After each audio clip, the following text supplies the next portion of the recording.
Grabe, hindi ko akalaing mangyayari ito mga kaibigan. Ilang mga DDS may problema na raw sa pag-iisip. Ano? Totoo ba ito? Halika, atin itong pag-usapan mga kaibigan. Bago natin ipagpatuloy kaibigan, siya nga pala ang Great Controversy na isa sa mga pinaka-kontrobersyal na libro dahil tumutukoy ito sa mga propesiya sa libro ng Daniel at Revelation na nagaganap na sa panahon natin ngayon bago ang pagdating ng ating Panginoong Diyos ay pinamimigay na namin ng libre sa pamamagitan ng PDF. At ito ay nasa limited lamang na panahon kaya i-click mo sa description sa baba upang ma-avail mo kaibigan ang napaka-importanteng libro ito na magbubukas sa iyo sa mas maliwanag mong hinaharap. Purihin ang ating Panginoong Diyos at tayo magpatuloy. Makikita sa post na ito sa unofficial BBM News, kanyang ibinahagi ang ilan sa mga article na ating i-share ngayon. Kapansin-pansin ang isang supporter ng dating Pangulong Rodrigo Duterte na nakaupo doon sa gate na hindi umaalis na nabanggit pa. Kaya kong magtiis, makauwi ka lang na tumutukoy sa dating Pangulong Rodrigo Duterte. At ayon nito sa report, mental health ng mga pro-Duterte lalong lumalala nitong Abril ayon sa eksperto. Napansin daw ng isang kilalang psychiatrist sa Quezon City umano na may problema umano sa pag-iisip ang ilang mga pro-Duterte daw dahil sa pagkakalulong sa usaping politika. Kapansin-pansin dito na may significant correlation ang mental health impact sa politics at hindi ko akalaing mangyayari ito. Pero ito na nga tayo, may mga DDS daw na may problema na sa pag-iisip. Totoo ba ito? Hindi lang basta chismis, may report na raw.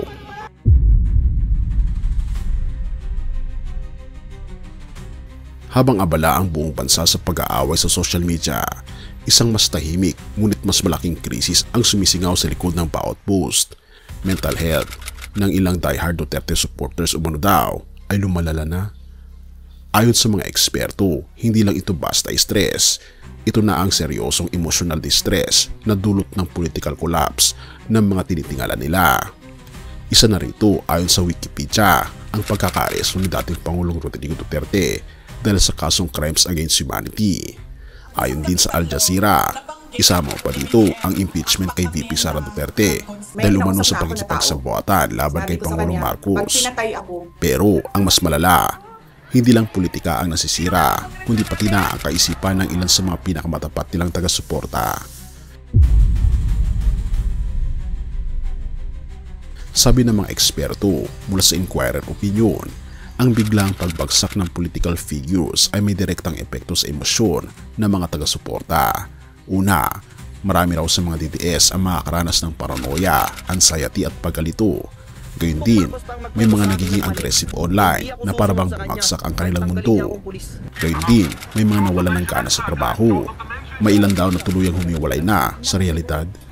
Pero ang mas masakit, konti lang ang may access sa tulong. Sa Pilipinas, 0.05 lang ang psychiatrist sa bawat 100,000 na katao. Therefore, sa gitna ng political crisis, halos wala kang mahihinga ng tulong, lalo kung ang dahilan ng pagkakawasak ay politika mismo. Ayon sa Washington Post at AP News, bumaliktad na ang hip ng hangin. Nasira na ang dati matatag na alyansa ng Duterte at Marcos camp. Ngayon, pro-Duterte rallies ang sumisigaw sa kalsada. Ngayon, nagsama-sama ang mga pro-Duterte. Habang ang kabilang panig ay nagsasabing panahon na raw para managot si Duterte. Pero paano na ang mga supporters na nalilito? Therefore, lalo silang nabubulit sa emotional breakdown kasi hindi lang politika ang pinaglalaban nila. Paniniwala at pagkatao na nila ang nakataya. Anong mangyayari ngayon? Sa paglapit ng midterm elections, lalong umiinit ang tensyon.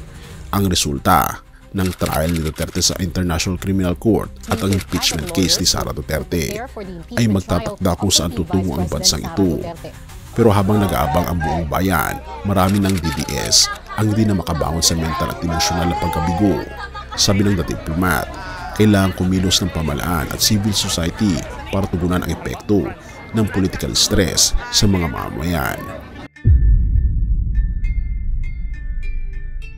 Kaya naman kaibigan, hindi ka nag-iisa kung ikaw man ay pro o anti-Duterte. Kung nararamdaman mong nalulunod ka sa takot, galit o kawalan ng pag-asa, hindi ka nag-iisa. Hindi masamang magmahal sa lider. Pero kapag nawawala na ang sarili mong kapayapaan dahil sa politika, panahon na para huminga, lumapit sa tunay na suporta sa ating Panginoong Diyos at pangalagaan ang sarili. Hindi ko akalaing mangyayari ito, pero nangyayari na. Ngayon, ikaw, handa ka bang harapin ang totoo? Mental health is real, politika man ang dahilan. Huwag hayaang ikaw ang masira. Have mercy, O God, at purihin ang ating Panginoong Diyos.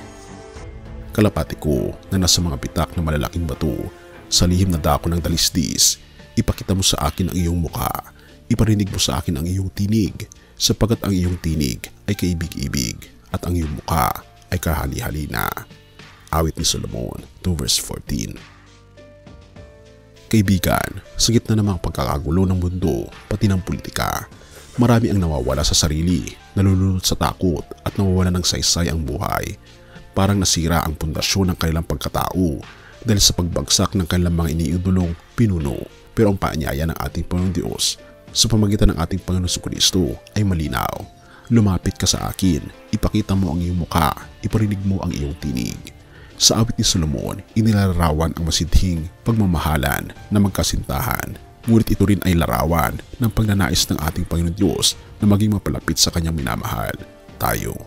Sa mga bitak ng bato, sa lihim ng dako ng kalungkutan, hinahanap niya tayo. Hindi para hatulan, kundi upang iparamdam ang kanyang pagmamahal na walang kapantay. Sa panahon ng political betrayal at mental distress, kaibigan, ang ating Panginoon Jesus ang tunay na matibay na kanlungan.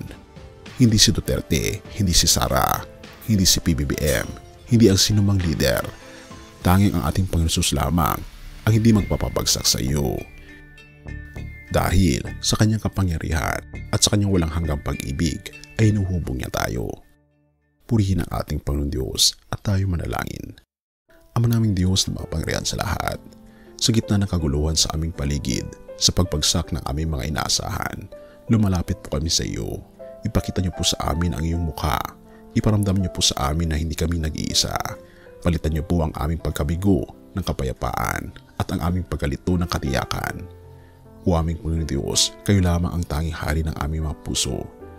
At patubayan niyo po kami at patawarin niyo po kami sa lahat ng aming pagkukulang at pagkakasala at patuloy niyo pong alagaan ang mga supporters ng dating Pangulong Rodrigo Duterte at gayon din ang mga supporters ng Pangulong BBM. Nanawa Panginoon, tulungan kami na hindi iduluhin ang mga lider ng aming bansa, kundi ilapit ang aming confidence sa aming Panginoon Jesucristo lamang. Patuloy niyo pong alagaan ang mga namamroblema sa kanilang mental health ngayon at pagalingin niyo po sila. Salamat po Panginoon Diyos sa iyong pong pag-ibig sa amin at patnubayan niyo po kami at salamat sa pagdinig ng aming mga panalangin at patawarin po kami sa lahat ng aming pagkukulang at pagkakasala sapagkat ito po ang aming samot hiling sa matamis na pangalan ng aming Panginoon Jesus. Amen.